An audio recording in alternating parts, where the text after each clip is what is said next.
stop, stop, stop, stop, stop. Stop, stop, stop, stop.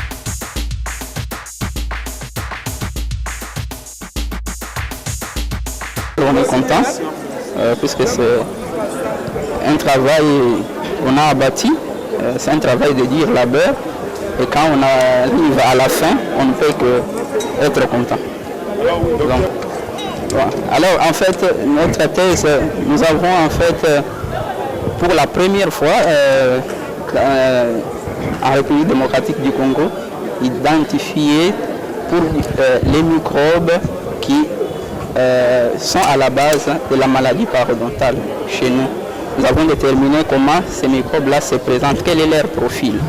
Mais nous avons trouvé qu'il y avait une particularité dans notre pays qui est tout à fait différente de ce qu'on trouve ailleurs. Et que donc, désormais, quand on doit soigner cette maladie, on doit pouvoir se baser sur les résultats que nous avons trouvés.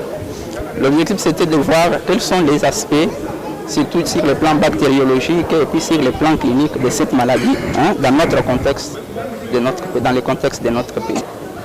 Bon, de manière générale, à la population, de manière générale, on recommande toujours que les gens ne puissent pas négliger leur santé, surtout la santé bucco-dentaire, puisque les gens ont tendance à pouvoir négliger cela. Donc nous conseillons que les gens ne puissent pas négliger cela, puisque comme je parlais tout à l'heure, c'est une maladie qui il y a des liens avec d'autres maladies, c'est-à-dire vous pouvez avoir ça, mais ça va favoriser par exemple que vous ayez une autre maladie comme des maladies cardiovasculaires, comme les cancers même.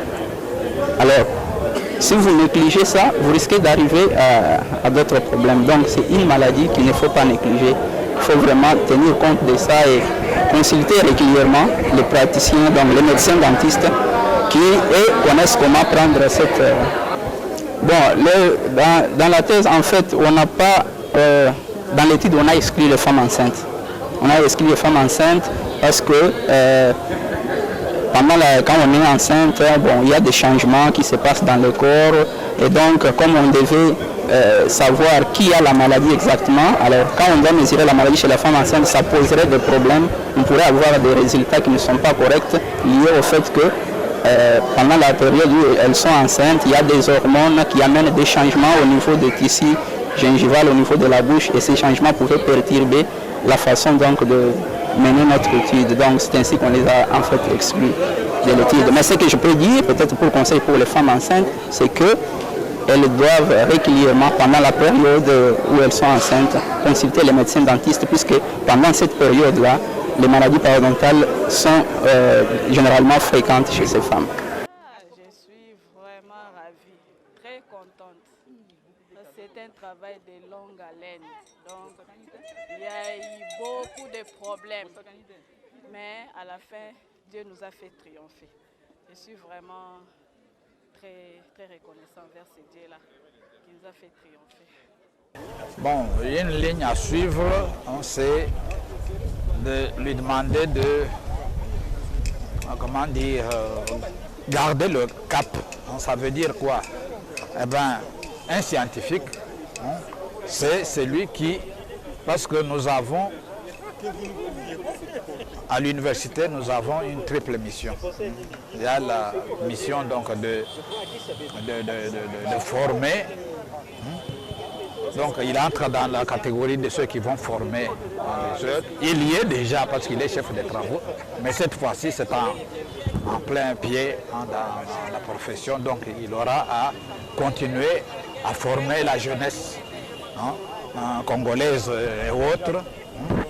Et ensuite, nous avons une deuxième mission, c'est de rendre service, n'est-ce pas, à la population, soigner, n'est-ce pas, la population. Et il est dans un domaine qui est un peu partout. Concernant les maladies de la bouche, etc., eh bien, il faut dire que bon, la parodontologie est dans presque dans toutes les spécialités. Donc, il faut, n'est-ce pas, il doit continuer à, comment dirais-je, soigner la population. Premier, dans notre domaine qui est si rare et si cher en santé, Ça a été exceptionnel, une thèse qui avait tout son pesant d'or. Et nous croyons que d'ici une année encore, ou 2 ans ou 3 ans, il y aura encore des cas pareils pour des défenses qui nous mènent un peu plus haut dans notre science. Pendant la défense, ce n'est qu'une ouverture pour d'autres recherches, que ça ne s'arrête pas là, hein, parce que c'est spécifiquement pour une population de Kinshasa qu'il pourrait éventuellement étendre dans d'autres provinces. Hein, et je crois qu'il a le ciel ouvert devant lui. C'est mon professeur. Je tiens à insister que nous sommes une délégation de Lubumbashi dans le Haut-Katanga. Nous sommes là pour soutenir notre confrère. Et particulièrement, moi, je suis dans la grande joie du fait qu'il a fait partie de ma promotion pendant que nous étions à l'université. Et j'étais leur délégué facultaire. Et en tant que délégué facultaire, nous avons mobilisé tout le monde dès la promotion parce que c'est notre fête de la promotion que nous sommes là à soutenir un professeur. Et c'est une opportunité pour que nous puissions aussi ouvrir ça en éventail de sorte que la formation vienne nous suivre aussi dans le Katanga. Il y a très peu de professeurs de chirurgie et de tous bucco-dentaires, de la médecine bucco-dentaire à Lubumbashi. Nous avons fait beaucoup de contacts avec des professeurs d'ici pour que cette science soit étendue à Lubumbashi. Je suis tellement satisfait parce que la dernière publication qui est sortie en international, moi je l'ai lu. Et quand j'ai vu ça, j'ai dit à l'impétrant, celui qui est devenu professeur aujourd'hui, je lui ai dit voilà la dernière publication qui reconnaît que l'entité parodontologie ou parodontite chronique existe. Et je lui ai donné cette publication. J'ai dit, par hasard, au moment où vous êtes en train de défendre, il y a des gens qui peuvent vous poser des questions là-dessus. Voilà la réponse. En international, la toute dernière publication, les tout derniers articles, en juin ici, je lui ai dit voilà, ça sera. Et je suis parfaitement satisfait pour ça. C'est une thèse qui mérite, il y a beaucoup de gens qui perdent leurs dents à cause de beaucoup de pathologies qu'on ignore dans notre pays. Ce monsieur, il a défendu une thèse qui est valable. En dehors de la carie dentaire, vous avez les parodontopathies, donc les maladies parodontales. Vous allez ajouter au-dessus de ça les cancers qui sont à l'origine de pertes dentaires.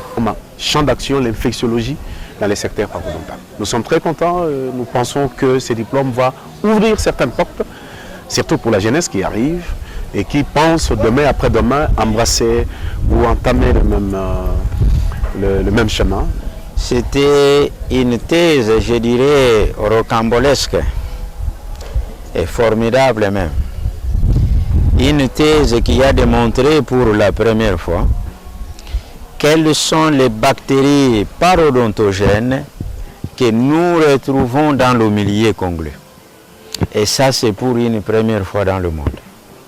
Et cette thèse-là, du point de vue bactériologique, qui nous a démontré que dans notre milieu, il s'agit de telles bactéries du complexe rouge qui est en présence. Ce sont des études rares. Écoutez, le candidat s'est jeté dans l'eau. Comme vous le savez que les études en République démocratique du Congo n'ont pas de financement. Mais ce candidat s'est permis de prendre de ses sous, de ces petits moyens qu'il pouvait garder pour faire les recherches, puisqu'il vous l'a dit.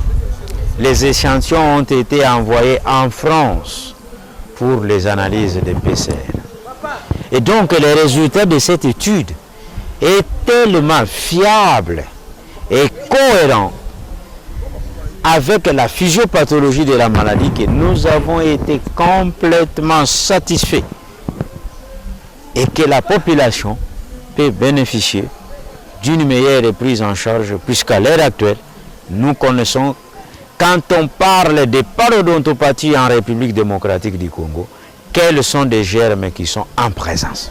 Même si aucune étude sur du point de vue antibiogramme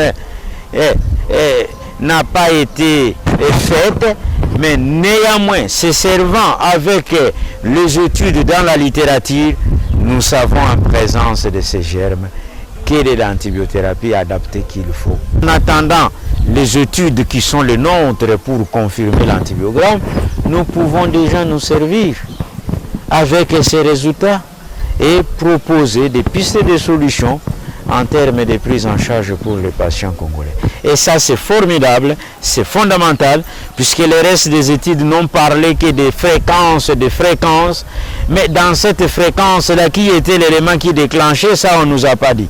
Et cette étude vient répondre à cette question, que s'agissant de cette fréquence, voici la bactérie qui est en présence dans notre milieu. Et ça, c'est fondamental pour une meilleure prise en charge en tant que de clinicien.